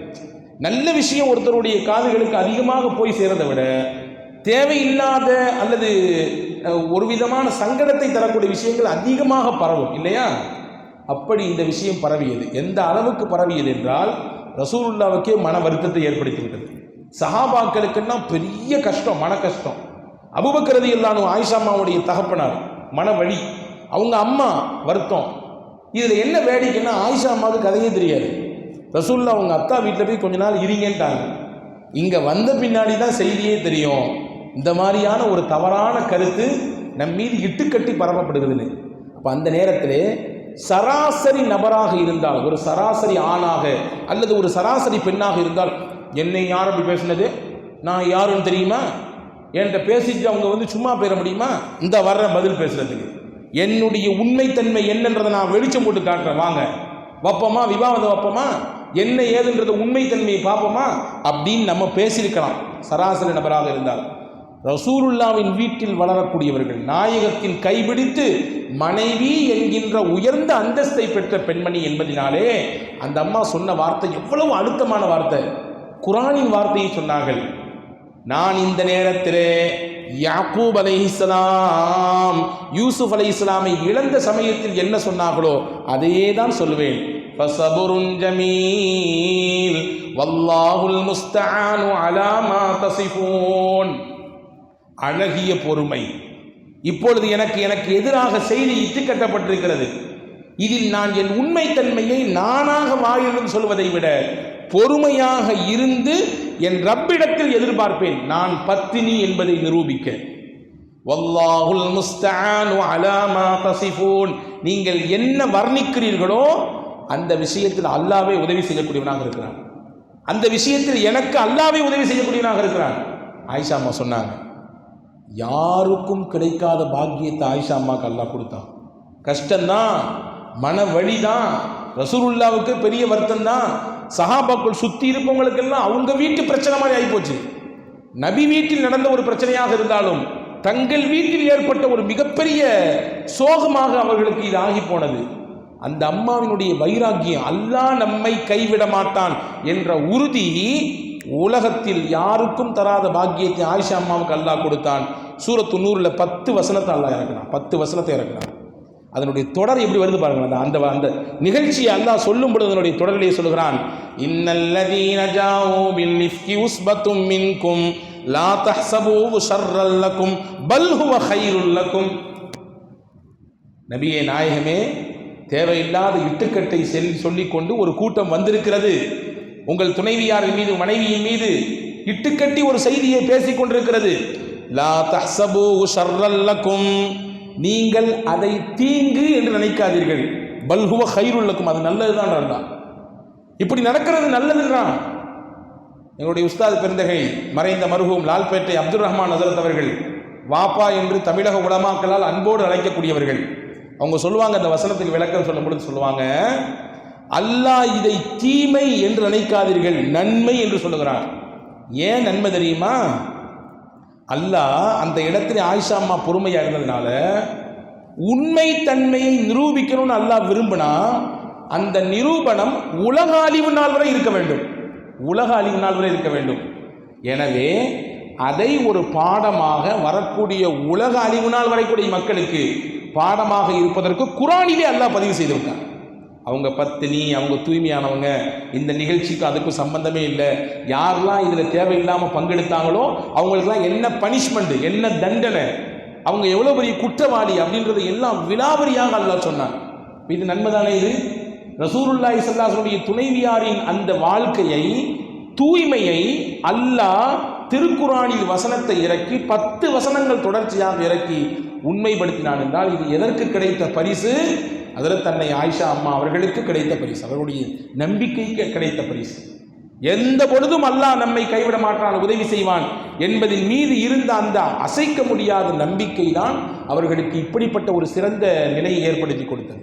எனவே அன்பான சகோதரர்களே, நம் வாழ்க்கையில் எவ்வளோ பெரிய நமக்கு இழப்புகள், கஷ்டங்கள் ஏற்பட்டாலும் சரிதான், அது குடும்ப ரீதியாக, பிள்ளைகள் புறத்திலிருந்து, நாம் செய்யக்கூடிய தொழிலில், வியாபாரத்தில், நாம் சந்திக்கக்கூடிய வாழ்க்கையில் கடந்து போகக்கூடிய நபர்கள் தோள் மீது கை போட்டு வருபவர்களை போன்று தெரியும். ஆனால் சில நேரங்களில் அவர்களே தோளை அமுக்கி கீழே தள்ளி விடுவார்கள். இப்படியான சூழலாம் ஏற்படலாம். எந்த நிலையாக வந்தாலும் சரி, அல்லாஹ்வின் மீது இருக்கக்கூடிய உச்சபட்சமான நம்பிக்கையை ஒரு மூமின் இழந்துவிடக்கூடாது என்பதை பெருமானார் ஸல்லல்லாஹு அலைஹி வஸல்லம் கற்றுத் தருகிறார்கள். 5 விஷயத்தை நான் உங்களுக்கு இந்த பயானிலிருந்து சொல்ல போகிறேன். ஹஜ்ரத் சையதுனா அப்துல்லாஹ் இப்னு அப்பாஸ் ரலியல்லாஹு அன்ஹுவுக்கு ரசூலுல்லாஹ் சொல்லிக் கொடுத்த தன்னம்பிக்கையை தூக்கி நிறுத்துவதற்கான 5 முக்கிய பாடங்கள் ரசூலுல்லாஹ் சொல்லிக் கொடுத்தாங்க. சையதுனா அப்துல்லாஹ் இப்னு அப்பாஸ் ரலியல்லாஹு அன்ஹு சஹாபாக்கள் ரொம்ப பெரிய அறிவில் தெளிவு பெற்றவர்கள். எந்த அளவுக்குன்னா ரசூலுல்லாஹ் அவருக்குன்னு பிரத்யேகமாக துஆ செஞ்சாங்க. அல்லாஹும்ம அல்லிமுஹுல் கிதாப் வ ஃபக்கிஹு ஃபித்தீன். யா அல்லாஹ், இந்த இப்னு அப்பாஸிற்கு குர்ஆனினுடைய ஞானத்தை கொடுப்பாயாக, மார்க்கத்திலே மிகப்பெரிய விற்பனராக இவரை ஆக்குவாயாக. ரசூலுல்லாஹ் துஆ செஞ்சாங்க. சின்ன பிள்ளையிலேயே ரசூலுல்லாஹ் கூட இருந்தவங்க ஹஜ்ரத் அப்துல்லாஹ் இப்னு அப்பாஸ் ரலியல்லாஹு. அவங்கள்ட்ட சொன்னாங்க ஒரு நாள், யா குலாம், அருமை சிறுவரே, இன்னி உஅல்லிமுக கலிமாத், சில வார்த்தைகள், சில விஷயங்களை உங்களுக்கு சொல்லித்தரப் போகிறேன். நீங்கள் அதை எடுத்துக்கொள்ள வேண்டும், பிடித்து கொள்ள வேண்டும். பிடித்தால் உலகத்திலும் சரி, உங்களுடைய இதர வாழ்க்கையிலும் சரி, உங்களுக்கு இறைபுறத்திலிருந்து இறை நம்பிக்கையும் கூடும், தன்னம்பிக்கையோடு வாழ்க்கை வாழக்கூடிய அந்த லட்சியமும் உங்களுக்கு பிறக்கும். அந்த 5 விஷயத்தை ரசூலுல்லாஹ் தொடர்றாங்க பாருங்க. யஹ்ஃபதில்லாஹ் யஹ்ஃபதுக்கல்லாஹ். அல்லாஹ்வின் விஷயத்தில் நீங்கள் பேணி பாதுகாப்பாக நடந்துங்க, அல்லாஹ் உங்களை பாதுகாப்பான். அல்லாஹ் என்ன சொல்கிறானோ அந்த விஷயத்தை நீங்கள் சரியாக ஃபாலோ பண்ணுங்க, அதை பாதுகாத்து நடந்து கொள்ளுங்கள், அல்லாஹ் உங்களை பாதுகாப்பான். பொதுவாகவே அல்லாஹ்வுடைய வழக்கம் என்னன்னா, நீங்கள் எப்படி நடந்துக்கிறீங்களோ அதே மாதிரி எல்லாம் நடந்துக்குவான், கொஞ்சம் கூடுதலாக நடப்பான். ஃபதுகுரூனி அத்குருக்கும், என்னை நினையுங்கள் நான் உங்களை நினைக்கிறேன். அல்லாஹ் சொல்கிறான், என்ன நீங்கள் திக்ர் செய்யுங்க, நான் உங்களை நினைக்கிறேன். நீங்கள் நினைக்கிறது சாதாரண சபை, ஆனால் நான் நினைக்கிறது உயர்ந்தவர்கள் இருக்கக்கூடிய சபை, மலக்குமார்கள் இருக்கக்கூடிய சபை. நினைப்பேன். நசுல்லாஹ ஃபனசியஹும், அல்லாஹ்வை அவர்கள் மறந்தார்கள், அல்லாஹும் அவர்களை மறந்து விட்டான். எப்படி மக்களுடைய செயல்பாடு இருக்கோ அதே மாதிரி அல்லாஹ்வுடைய செயல்பாடு வரும். வமக்கரு மக்கரம் வமக்கர்னா மக்கரன், அவர்களும் சூழ்ச்சி செய்தார்கள், அல்லாஹும் சூழ்ச்சி செய்தான். சூழ்ச்சி திட்டம் அவர்களிடத்தில் நடந்தது, அல்லாஹும் சூழ்ச்சி செய்தான். சூழ்ச்சியாளர்களின் மிகப்பெரியவன் அல்லாஹ்வாக இருக்கிறான் என்று குர்ஆன் சொல்லுகிறது. அப்போ நாம எப்படி நடந்துக்கிறோமோ அதே மாதிரி அதை விட பன்மடங்கு கூடுதலாக நம்மிடத்திலே அல்லாஹ் நடந்து கொள்வான். ஹஜ்ரத் ரசூலுல்லாஹ் சொல்றாங்க, அல்லாஹ்வுடைய விஷயத்தை பேணி பாதுகாப்பாக நடந்துங்க. அல்லாஹ்வுடைய ஷரியத்தினுடைய விஷயத்திலே, உங்களுடைய பொருளாதாரத்தை ஈட்டக்கூடிய விஷயத்திலே, உங்களுடைய உடல் சார்ந்த விஷயத்திலே, உங்களுடைய ஆரோக்கியத்தினுடைய விஷயத்திலே, ஷரியத் சொல்லக்கூடிய காரியங்களிலே நீங்கள் பாதுகாப்பாக நடங்கள், அல்லாஹ் உங்களை பாதுகாப்பான். எப்படி பாதுகாப்பான் அதையும் அல்லாஹ் குர்ஆனிலே சொல்கிறான். லஹு முஅக்கிபாத்தும் மின் பைனி யதைஹி வ மின் கல்ஃபி, அவர்களுக்கு முன்னும் பின்னும் நாம் பாதுகாப்பை ஏற்படுத்துவோம். அந்த பாதுகாக்கப்படக்கூடிய மலக்குகள் என்ன செய்வாங்க? யஹ்ஃபதூனஹு மின் அம்ரில்லாஹ், அல்லாஹ்வுடைய கட்டளையை எடுத்து இவர்களை காப்பார்கள், பாதுகாப்பார்கள். இப்போ அல்லாஹ் விதித்த விஷயங்களை பேணி பாதுகாத்து நிறைவேற்றும் பொழுது அல்லாஹ்வுடைய புறத்தில் நமக்கும் பாதுகாப்பு கிடைக்கும். பாருங்களேன், 2 நிகழ்ச்சியை சொல்லுகிறேன். உர்வத் இப்னு ஜுபைர் அப்படின்னு சொல்லக்கூடிய ஒரு தாபீன்களிலே கட்டுப்பட்ட ஒரு மகத்தான மனிதர். இவருடைய வாழ்க்கையில் நடந்த ஒரு நிகழ்ச்சி. அந்த காலத்தில் இருந்த டமாஸ்கஸினுடைய ஆளுநர் இவரை அழைக்கிறார். அழைச்ச உடனே உர்வத் இப்னு ஜுபைர் அவங்க கிளம்பி போகிறாங்க. போகிற வழியில் அவங்களுடைய மகனார் குதிரையிலேருந்து கீழே விழுந்து வஃபாத் ஆயிடுறாங்க. அவங்கள நல்லடக்கம் செய்யக்கூடிய சமயத்தில் இவங்களுக்கு காலில் ஒரு சின்ன புண்ணு ஏற்பட்டு போச்சு. இப்படி இந்த புண்ணோடு சேர்ந்து பயணிக்கிறாங்க. டமாஸ்கஸ் போயாச்சு. போன பின்னாடி இதனுடைய வலியும் வேதனையும் ரொம்ப அதிகமாயிடுச்சு. அதிகமான பின்னாடி ஆளுநரின் மூலமாக விருந்தாளியாக அழைக்கப்பட்டிருக்கிறவர். இவருக்கு இப்படி ஒரு பாதிப்புன்னு கேள்விப்பட்டவொன்னே ஆளுநர் அந்த நகரத்தில் இருக்கக்கூடிய முக்கியமான மருத்துவர்களை எல்லாம் கூப்பிட்டு உயர்தரமான சிகிச்சை அவருக்கு அளிக்கப்பட வேண்டும், நீங்கள் எந்த ரீதியில் இவருக்கு குணம் கொடுக்க முடியுமோ செய்யுங்க அப்படின்னு சொல்லி ஆளுநர் சொல்ல, எல்லா மருத்துவர்களும் கூடி நின்று பார்த்தா இந்த புண்ணு பாதிப்பு அப்படியே ஏறிடுச்சு உள்ளார. எந்த அளவுக்குன்னா காலில் பாதியை கட் பண்ணி எடுத்தாதான் இதனுடைய அந்த பாதிப்பு தொடராமல் இருக்க முடியும். விட்டுட்டோம்னு சொன்னால் அப்படி மேலே வரைய பரவி மொத்த காலை எடுக்கக்கூடிய சூழல் ஏற்பட்டுரும். என்ன செய்யலான்னு கேட்டவொன்னே பரவாயில்ல எடுத்துருங்கன்ட்டாங்க. உர்வத் இப்னு ஜுபைர் ரஹ்மத்துல்லாஹ் பாதி காலை கட் பண்ணணும். இப்போ மருத்துவர்கள்லாம் சொன்னாங்களாமா, காலை கட் பண்ணி எடுக்கிறது சாதாரண விஷயம் இல்லை, கடுமையான வலியும் வேதனையும் உள்ள ஒரு கட்டம் அது. இன்னைக்குள்ள காலம்னா ஆப்ரேஷனுக்கு முன்னாடி அனஸ்தீசியா இருக்குது, அந்த குறிப்பிட்ட மயக்க மருந்தை கொடுத்து ஒரு குறிப்பிட்ட நேரத்தில் குறிப்பிட்ட பகுதியை மறக்க செய்து அதற்கு பிறகு நடக்கிறது எல்லாம். ஆனால் அன்னைக்கு அதெல்லாம் கிடையாது. மருத்துவர்கள் சொன்னாங்க, கொஞ்சோண்டு 1 அவுன்ஸு மது கொடுக்குறோம், குடிங்க, நீங்கள் குடிச்சிட்டு கொஞ்சம் மயங்கி கிடப்பீங்க, அந்த மயக்கத்தில் நாங்கள் கட் பண்ணி ஆப்ரேஷனை முடிச்சிடறோன்றாங்க. உர்வத் இப்னு ஜுபைர் ரஹ்மத்துல்லாஹ் சொன்னாங்க, எனக்கு ஏற்பட்ட இந்த பாதிப்பிலே நான் இதை சரி செய்வதற்காக ஒரு ஹராமை கொண்டுதான் எனக்கு இது சரியாக்கப்பட வேண்டும் என்ற எந்த அவசியமும் தேவையும் எனக்கு இல்லை. எனக்கு வளமை ஒன்று இருக்கிறது. தினசரி குர்ஆனிலே 7.5 ஜுஸு நான் ஓதுகிற வழக்கம் கொண்டிருக்கிறேன். 4 நாளைக்கு ஒரு குர்ஆன் முடிப்பாங்களாம், ஒரு நாளைக்கு 7.5 ஜுஸு ஓதுவாங்களாம், நாளில் ஒரு பாகம். நான் பாட்டு ஓத ஆரம்பிக்கிறேன், நீங்கள் பாட்டு உங்கள் வேலையை ஆரம்பிங்கன்னாங்க. அதற்கு உர்வத் இப்னு ஜுபைர் ரஹ்மத்துல்லாஹ்வுக்கு ஆப்ரேஷன் நடக்கிறது, காலை துண்டாக்குகிறார்கள், திருக்குரானை ஓத துவங்குகிறார். அன்னைக்கு ஓத வேண்டிய 7.5 ஜுஸு ஓதி முடிச்சாரு. முடிச்ச உடனே கேட்டாராமா, ஆப்ரேஷன் முடிஞ்சா அப்படின்னு. கட்டாயிடுச்சு. இப்போ அந்த கால் துண்டித்து கிடக்கிறது. அந்த காலை பார்த்து உர்வத் இப்னு ஜுபைர் பேசுகிறார் ரஹிமஹுல்லாஹ், காலே, அல்லாஹ்வுக்கு எல்லா புகழும். உன்னை கொண்டு எத்தனை இரவுகளிலே பள்ளிவாசலை நோக்கி நான் நடந்திருக்கிறேன். அல்லாவுக்கு தெரியும், அல்லாஹ் மீது ஆணை சத்தியம் என்று சொல்லுகிறேன், ஒரு காலமும் உன்னை வைத்து நான் ஹராமின் பக்கம் நடந்ததே கிடையாது. ஹராமின் பக்கம் உன்னை வைத்து நான் நடந்ததே கிடையாது. நல்ல விஷயத்தை சொல்லுவதற்கு, கேட்பதற்கு, இறை இல்லத்தில் தொழுவதற்கு இரவில் பகலில் பல சமயம் நடந்திருக்கிறேன். எனக்கு முன்னால் போய் வா, உனக்கு பின்னால் சொர்க்கத்திலே நானும் வருகிறேன் என்று 23 ஜுபைர் ரஹிமஹுல்லா சொன்னார்கள் என்ற வரலாற்று குறிப்பை பார்க்கிறோம். அன்பு சகோதரர்களே, எவ்வளவு பேணுதல் மிக்க வாழ்க்கை, அல்லாவை பயந்து எவ்வளவு அச்சமிக்க வாழ்க்கை இது. இப்படி வாழும் சமயத்திலே அல்லாஹும் நம்மை பாதுகாப்பான்.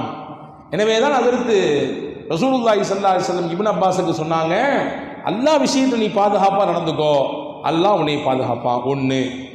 ரெண்டாவது சொன்னாங்க, யஹ்ஃபதில்லாஹ் தஜிதுஹு துஜாஹக, அல்லாஹ்வின் விஷயத்திலே நீ பேணி பாதுகாத்து நடந்து கொண்டால், உன்னை அவனுக்கு முன்னாடி உண்மையான அடிமையாக நீ காட்டிக்கொண்டால், உனக்கு முன்னால் அவனை பார்ப்பாய். உனக்கு முன்னால் அவனை பார்ப்பாய் என்றால் என்ன அர்த்தம்? அவனுடைய உதவி உனக்கு முன்னாடி கிடைக்கும். உன்னுடைய வார்த்தைக்கு எவ்வளவு தூரம் அல்லாஹ் சக்தியை கொடுத்து விடுவான் என்றால், நீ கையை உயர்த்தினாலே அல்லாஹ் பதில் கொடுத்து விடுவான். ஹதீஸிலே வருகிறது, அனஸ் இப்னு நதுர் ரலியல்லாஹு அன்ஹு பத்ர் யுத்தத்தில் இவங்க கலந்துக்கல. உஹது யுத்தம் நடக்கிறதுக்கு முன்னாடி பத்ர் யுத்தத்தில் கலந்துக்கல. அடுத்த வருஷம் உஹது. ரசூலுல்லாஹ் வந்து சொன்னாங்க, யா ரசூலல்லாஹ், அல்லாஹ்வின் திருத்தூதர்களே, பத்ரிலே கலந்து கொள்ளக்கூடிய வாய்ப்பை அல்லாஹ் எனக்கு தரல. ஆனால் நீங்கள் குறித்து வச்சிங்க நபியே, அடுத்து எனக்கு யுத்தத்திலே கலந்து கொள்ளக்கூடிய வாய்ப்பை அல்லாஹ் கொடுத்தால் நான் யார் என்பதை நீங்கள் பார்ப்பீர்கள், நான் என்ன செய்வேன் என்பதை நீங்கள் பார்ப்பீர்கள் அப்படின்னு சொல்லிட்டு போயிட்டாங்க. இது சவடால் வார்த்தைலாம் இல்லை. சில சமயத்தில் நாமும் சவடால் வார்த்தை சொல்லுவோம். என்னை பற்றி தெரியணும்ல, ஒரு சில நேரம் வரும், அப்போ காட்டுறேன் என்னுடைய உண்மையான முகத்தை, நான் யாருன்றதை நீ தெரிஞ்சுக்குவ பாரு அப்படின்னு சில நேரங்களில் நாம் சில சமயங்களிலே சும்மா வெத்துக்காக வேண்டி கூட சில சமயங்களிலே பேசி விடலாம். அதில் அனஸ் இப்னு நதுர் ரலியல்லாஹு சொன்ன வார்த்தை உண்மையான வார்த்தை. அடுத்து யுத்தம் நடந்தது, உஹது யுத்தம். அந்த உஹது யுத்தத்திலே தனி ஆளாக அனஸ் இப்னு நதுர் ரலியல்லாஹு இருக்கிறார்கள். உங்களுக்கு தெரியும், உஹது யுத்தத்தில் தான் நபியை தனியாக விட்டு முனாஃபிக்கீன்கள் எல்லாம் யுத்த களத்தை விட்டு ஓடி போனாங்க, தெரிச்சு ஓடினார்கள். இது ஒரு புறம் நடந்தது. இன்னொரு புறம் குறிப்பிட்ட மலைக்கு மேலே ரசூலுல்லாஹ் அப்துல்லா இப்னு ஜுபைர் ரலியல்லாஹு தலைமையிலே ஒரு டீமை நிப்பாட்டியிருந்தாங்க. என்ன நடந்தாலும் கீழே இறங்கக்கூடாதுன்னு சொல்லியிருந்தாங்க. இங்கே வெற்றி கொள்ளப்படுகிறது என்ற செய்தியை பார்த்த உடனே அதில் ஒரு டீம் கீழே இறங்கிடுச்சு. வெளியேறி ஓடிய எதிரிகள் இந்த இடத்துல காலி இருக்குன்றதை கேள்விப்பட்டு இங்கிட்டு வந்து மொத்தமாக அடைக்க ஆரம்பிச்சிட்டாங்க. ரெண்டு விதமான நெருக்கடி. ஒரு பக்கம் வந்தவங்களில் ஒரு பெரும் பகுதி போயிட்டாங்க, இன்னொரு பக்கம் நாலாபுரத்திலும் எதிரிகள் அடைய வளைந்து கொண்டார்கள், சூழ்ந்து விட்டார்கள். இப்போ அனஸ் இப்னு நதுர் ரலியல்லாஹு தனி ஆளா நின்று கிட்டத்தட்ட 20க்கும் அதிகமான நபர்களை வீழ்த்தி தள்ளிவிட்டு அந்த இடத்திலே ஷஹீதாகி கிடந்தார்கள். வரலாற்றில் எடுக்கிறாங்க, உஹது யுத்தத்திலே ஷஹீதானவர்கள் எண்ணிக்கை 70 சுகதாக்கள் இருக்கிறாங்க. இன்னைக்கும் அங்கே அடக்கப்பட்டிருக்காங்க உஹது சுகதாக்கள். உஹது மலை அடிவாரத்தில் அவர்களுடைய அந்த புனிதமான மக்பரா இருக்கிறது, அடக்கம் செய்யப்பட்ட இடம் இருக்கிறது. 70 சுகதாக்களிலே பல பேருடைய முகம் அடையாளப்பட்டுச்சு. இவங்க எல்லாம் தெரிஞ்சிச்சு. ஆனால் சில பேருடைய முகம் தெரியல, சில பேருடைய தோற்றம் யார் இவருன்னு கண்டுபிடிக்க முடியல. அப்படி கண்டுபிடிக்க முடியாத நபர்களில் ஒருவராக இந்த அனஸ் இப்னு நதுர் ரலியல்லாஹுடைய உடல் சிதைந்து கிடந்தது. ரசூலுல்லாஹ் வந்து பார்க்குறாங்க, யாருன்னு தெரியல. இவங்களுடைய சகோதரி தான் வந்து இவங்க உடம்பில் ஒரு நகத்தின் ஓரத்திலே, விரலின் ஓரத்திலே இருந்த ஒரு சின்ன அடையாளத்தை வைத்து என்னுடைய சகோதரர் தான் இவர், அனஸ் இப்னு நதுர் தான் சொல்லி அடையாளப்படுத்துறாங்க. அப்போ அல்லாஹ் ஒரு வசனத்தை இறக்குனா, ரிஜாலுன் சதகு மா ஆஹதுல்லாஹ அலைஹி, சில மனிதர்கள் இருக்கிறார்கள் அல்லாஹ்விடத்திலே செய்து கொடுத்த ஒப்பந்தத்தை உண்மையாக நிறைவேற்றுவாங்க. ரசூலுல்லாஹ் சொன்னாங்க, அடுத்து ஒரு யுத்தம் வந்தால் நபியே நான் யாருன்னு நீங்கள் பார்ப்பீங்க. காமிச்சிட்டாங்க, தன் வீரத்தை காண்பித்தார்கள். அல்லாஹ்விற்காக வேண்டி எதையும் அல்ல என்னையும் இழப்பேன் நான், அப்படிப்பட்ட வைராக்கிய உறுதிமிக்கவன் என்பதை ஹஜ்ரத் ரசூலுல்லாஹி ஸல்லல்லாஹு அலைஹி வஸல்லம் அனஸ் இப்னு நதுர் ரலியல்லாஹு சொன்னாங்க. இவங்களை பார்த்து தான் ரசூலுல்லாஹ் சொன்னாங்க, ரிஜால் இன்ன மின் இபாதில்லாஹி மன் லவ் அக்ஸம அலல்லாஹி லஅபர்ர, மனிதர்களிலே அல்லாஹ்வுடைய அடியார்களே சில மக்கள் இருக்கிறாங்க, இப்படித்தான் இந்த காரியம் நடக்கும் அப்படின்னு அவங்க சொல்லிட்டாங்கன்னா அல்லாஹ் அதை அப்படி நடத்தி காட்டுவான். ஏன்னா அல்லாஹ்வின் விஷயத்தில் அவர்கள் 100% அவனுடைய காரியங்களிலே மிகச்சரியாக நடப்பதினாலே அவங்களுடைய விஷயத்தை நிறைவேற்றுறதுக்கு அல்லாஹ் பொறுப்படுத்துகிறான். இதுதான் இப்னு அப்பாஸ் ரலியல்லாஹு அன்ஹு ரசூலுல்லாஹ் சொல்றாங்க, இஹ்ஃபதில்லாஹ் தஜிதுஹு துஜாஹக. அல்லாஹ்வுடைய விஷயத்தை நீ 100% சரியாரு, உனக்கு முன்னாடி அல்லாஹ்வை நீ பாப்பா, உனக்கு முன்னால் அவனுடைய உதவி உனக்கு வந்து கிடைக்கும், நீ கையை பிசைந்து கொண்டிருக்கக்கூடிய சூழல் உனக்கு வராது அப்படின்னு ரசூலுல்லாஹ் சொன்னாங்க.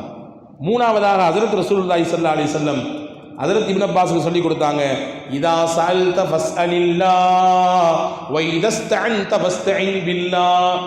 எதை கேட்க நினைத்தாலும் அல்லாஹ்ட்ட கேளு, முதல்ல அல்லாஹ்ட்ட கேளு. ஏதாவது ஒரு உனக்கு உதவி தேவைப்பட்டால் வ இதஸ்தஅன்த ஃபஸ்தஇன் பில்லாஹ், அல்லாஹ்விடத்திலே உதவி கேளு. அடுத்துதான் அடுத்த நபர்கள்ட்ட யோசிக்கணும். முதல்ல அல்லாஹ்ட்ட சொல்லு. உடல்ல பிரச்சனையா, ஏதாவது கோளாறா, ஏதாவது உடல்ல சுகவீனம் ஏற்பட்டு போச்சா, மருத்துவர்கள் போய் சந்திக்கணும், அதற்கான ட்ரீட்மெண்ட் எடுத்துக்கணும், அதற்கான முயற்சிகள் செய்யணும், இதெல்லாம் மாற்று கருத்து இல்லை.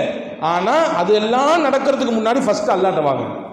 இந்த மாதிரி சங்கடம், இந்த மாதிரி ஒரு சிரமம், உடல் ரீதியாக எனக்கு ஒரு பாதிப்பு, உடல் ரீதியாக எனக்கு ஒரு கஷ்டம், இந்த மாதிரி ஸ்கேன் எடுக்க சொல்லியிருக்காங்க, ரிப்போர்ட் எப்படி வருமோ தெரியல, இறைவா உன்னிடத்தில் நான் விட்டு விட்டேன், எனக்கு எது நலவோ அதை காட்டு, எனக்கு எது சோகத்தையும் துன்பத்தையும் நெருக்கடியையும் தருமோ அதை விட்டு நீ பாதுகாத்துரு என்று அல்லாஹ்விடத்தில் முதலிலே சொல்லிவிட்டு அடுத்து அதற்கான தீர்வை நோக்கி போங்கள். தீர்வு உள்ளபடியே உங்களுக்கு ஆப்போசிட்டா இருக்க வேண்டும் என்று ஒரு நிலை இருந்தாலும் நீங்கள் வைத்த அந்த கோரிக்கை அதை அப்படியே உல்டாவா மாற்றும். நீங்கள் சொன்ன அந்த துவா, நீங்கள் கேட்ட அந்த கோரிக்கை அப்படியே உல்டாவாக மாற்றும் இல்லையா? எனவேதான் ஒவ்வொரு நாள் தொழுகையிலும் நாம் ஓதுகிறோம் என்றாவது உணர்ந்திருக்கிறோமா? ஒவ்வொரு தொழுகையிலும் நாம் ஓதுகிறோம், இமாம் ஓத கேட்கிறோம். அந்த வார்த்தை இல்லாமல் அந்த அந்த சூறாவே முழுமை வராது. சொல்ல போனால் முக்கியமான இடம் அது. ஈயாக்க நஅ்புது வ ஈயாக்க நஸ்தஈன். வல்ல அல்லாஹ்வே உன்னையே நாங்கள் வணங்குகிறோம், உன்னிடத்தில் தான் உதவி கேட்கிறோம், உன்னிடத்தில் தான் உதவி கேட்கிறோம். ஆமாம், அல்லாஹ்வை தவிர்த்து உலகத்தில் வேறு யாரால் உதவி செய்ய முடியும்? அல்லாஹ்வை தவிர்த்து வேறு யாரிடத்தில் நாம் கையேந்தி கேட்க முடியும்? நம் குறைகளை கஷ்டங்களை யாரிடத்தில் சொல்ல முடியும்? அப்படியே சொன்னாலும் உலகத்தில் யாராவது காது கொடுத்து கேட்பார்களா?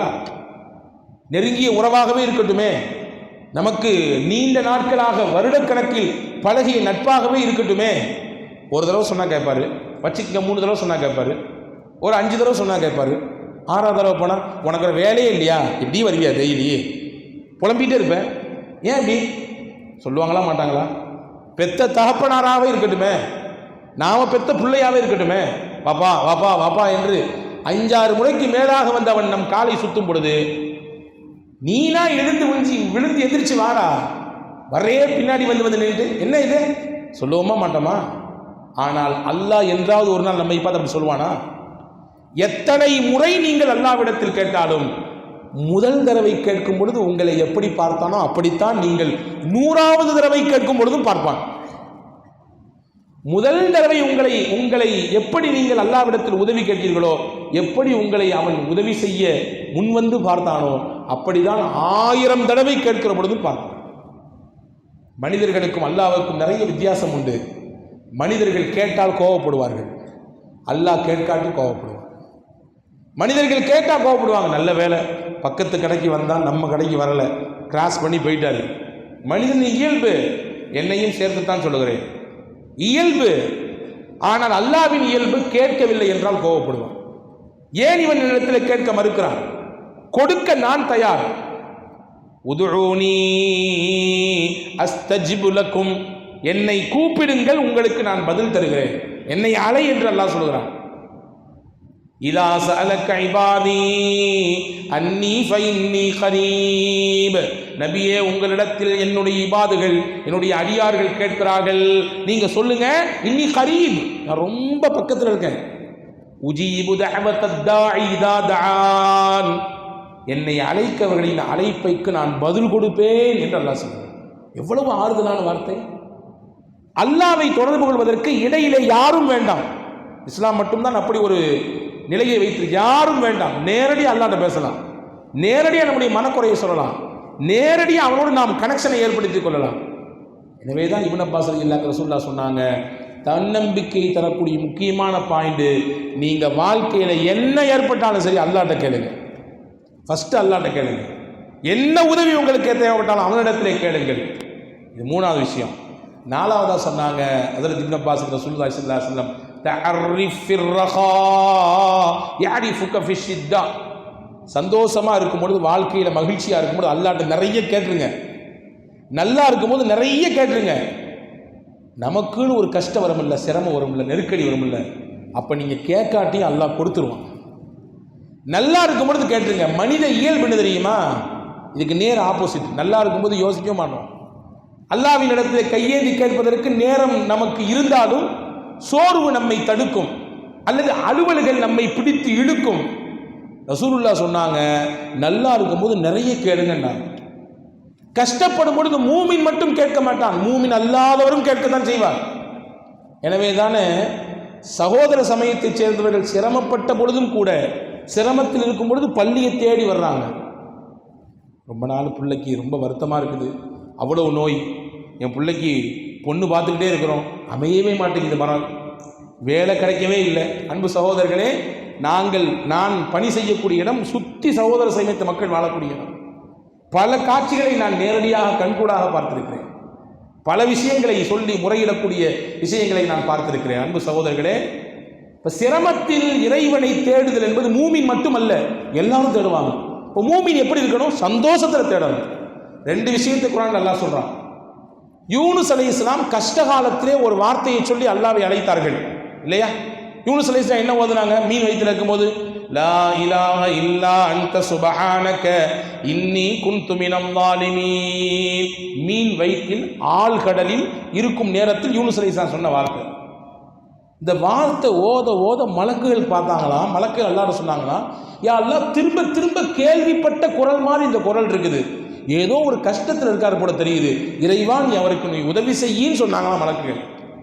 எனவே தான் அல்லாஹ் சொன்னா, பலவுலா அன்னஹு கான மினல் முஸப்பிஹீன், அவர் தஸ்பீஹ் செய்யக்கூடிய மனிதராக இல்லாமல் போயிருந்தால், லலபிஸ ஃபீ பத்னிஹி இலா யௌமி யுபாஸூன், உலக அழிவு நாள் வரை அந்த மீன் வயிற்றுக்குள்ளேயே தங்கி போயிருப்பார். இந்த வார்த்தை திருக்குரானிலே இலக்கிய அமைப்பில் பார்த்தோமையானால் அல்லாஹ் பாஸ்ட் டென்ஸ் பயன்படுத்துறான். ஃபலவுலா அன்னஹு கான மினல் முஸப்பிஹீன். இப்ப இல்ல, இதற்கு முன்னாடியே அல்லாஹ் அவர் தஸ்பீஹ் செஞ்சாரு. இந்த சிரமத்தில் இல்லை, இதுக்கு முன்னாடியே அல்லாஹ்வை அவர் துதித்துக் கொண்டிருந்தார், அல்லாஹ்விடத்தில் பேசிக் கொண்டிருந்தார். கஷ்டம் அவருடைய தன்னுடைய தேவைகளை கோரிக்கையை அல்லாஹ் சொல்லிக்கிட்டே இருந்தார். எனவே திரும்ப திரும்ப அல்லாஹ்விடத்தில் பேசியதினாலே அந்த குரல் மலக்குமார்களுக்கு பரிச்சயமாகி போனது.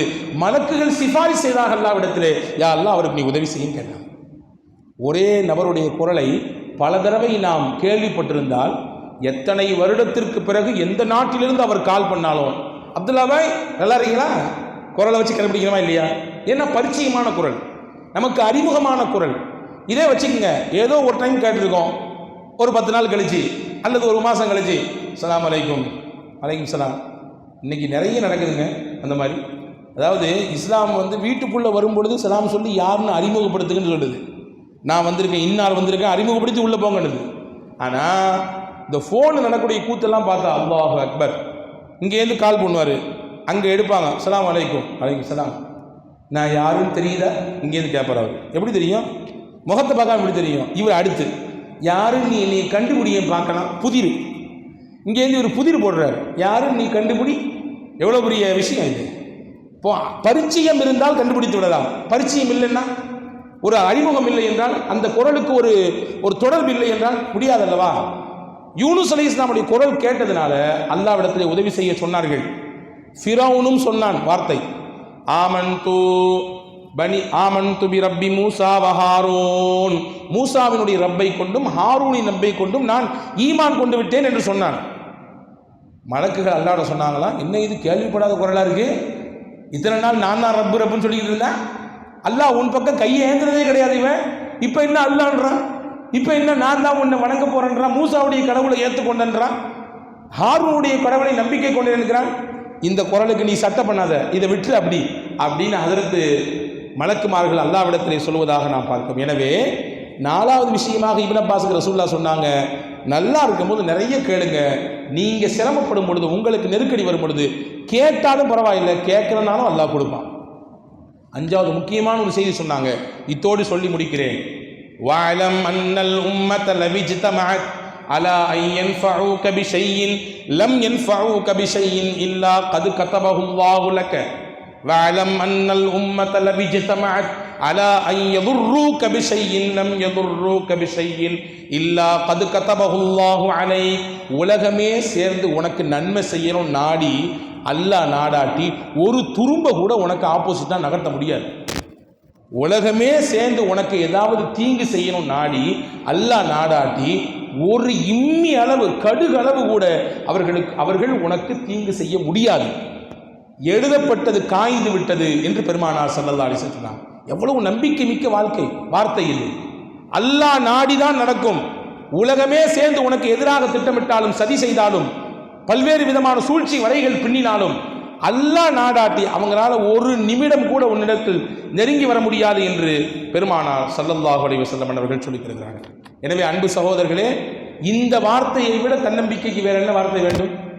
எனவே தான் ரசூலுல்லாஹி ஸல்லல்லாஹு அலைஹி வஸல்லம் ஒரு வார்த்தை சொன்னாங்க, உனக்கு எது பயன் தருமோ அதன் மீது நல்லா ஆசைப்பட்டு அதை கிடைக்கிறதுக்காக அல்லாஹ்விடத்தில் உதவி கேள்.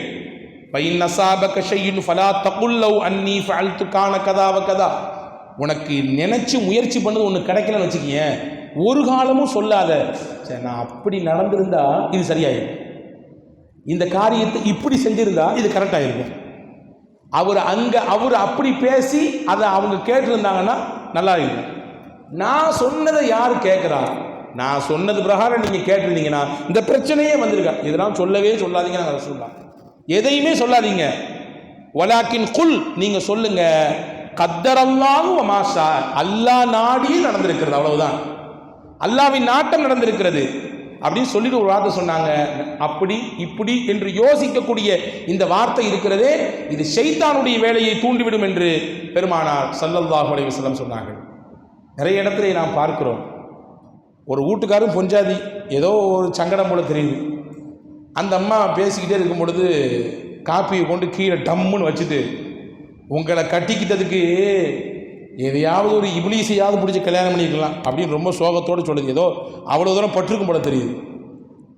நம்மால் ரொம்ப கூலாக சொன்னாராம்மா, அம்மா எவருமே தெரியாத உனக்கு இஸ்லாத்தில் மார்க்கத்தில் அல்லாஹ் தடை விதித்திருக்கான், ஒரு சகோதரன் சகோதரியை கல்யாணம் பண்ணிக்கக்கூடாதுமா அப்படின்னா. என்ன சொல்கிறாரு புரியுதா? ஒரு சகோதரன் கூட பிறந்த சகோதரியை நிக்கா செஞ்சக்கூடாதுமா. நீ இப்லீஸை கல்யாணம் பண்ணிக்கலாமான்னு சொல்கிற, உங்கள் அண்ணம் இல்லை இப்லீஸு, எப்படி நீ அவர் கல்யாணம் பண்ணிப்பா, அது மார்க்கு தடை அல்லவா அப்படின்னு சொன்னாராமா. அதாவது இப்படி ஆயிருந்தால் அப்படி நடந்திருக்கும் என்ற வார்த்தையை கூட சொல்ல வேண்டாம், அது மிகப்பெரிய ஷைத்தானுக்கு வழிவகுத்து விடும் என்று பெருமானார் ஸல்லல்லாஹு அலைஹி வஸல்லம் அவர்கள் சொன்னதை பார்க்கிறோம். இப்போ நம்ம நினைப்போம் நல்லதுன்னு சொல்லி, உலகமே நமக்கு ஆப்போசிட்டாக இருக்குன்னு நம்ம நினைப்போம். ஆனால் அல்லாஹ் நாடாட்டி எதுவும் அசையாது என்பதை பூமான் நபி ஸல்லல்லாஹு அலைஹி வஸல்லம் அவர்கள் இந்த நிகழ்ச்சியின் வாயிலாக நமக்கு அழகாக சொல்லித் தருகிறார்கள். இந்த 5 காரியத்தையும் இப்னு அப்பாஸ் ரலியல்லாஹு ரசூலுல்லாஹி ஸல்லல்லாஹு அலைஹி வஸல்லம் சொல்லிக் கொடுத்து, இப்படியான எண்ணத்தோடு உங்கள் வாழ்க்கையை நீங்கள் முன்னோக்கி நடந்து போய்கொண்டே இருங்கள். எவ்வளவு பெரிய சிரமங்களும் கஷ்டங்களும் உங்களை சூழ்ந்து வந்தாலும், உலகமே சேர்ந்து உங்களுக்கு எதிராக திட்டமிடுகிறது என்ற நினைப்பு உங்களுக்கு வந்தாலும், இந்த நம்பிக்கையோடு நகருங்கள்.